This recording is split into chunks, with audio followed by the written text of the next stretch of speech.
ప్రియుడిని హత్య చేసిన కేసులో కేరళలోని తిరువనంతపురం న్యాయస్థానం సంచలన తీర్పిచ్చింది. ఈ కేసులో యువతికి ఉరిశిక్ష విధించింది. అంతేకాకుండా ఆమెకు సహకరించిన బంధువులకు 3 ఏళ్లు జైలు శిక్ష విధిస్తూ తీర్పు వెలువరించింది.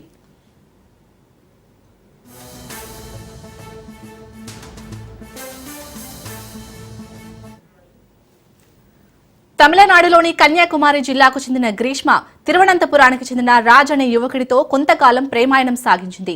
ఈ క్రమంలోనే 2022లో ఆమెకు ఆర్మీలో పనిచేసే మరో వ్యక్తితో పెళ్లి నిశ్చయమైంది. అయినప్పటికీ రాజ్తో ప్రేమను కొనసాగించింది.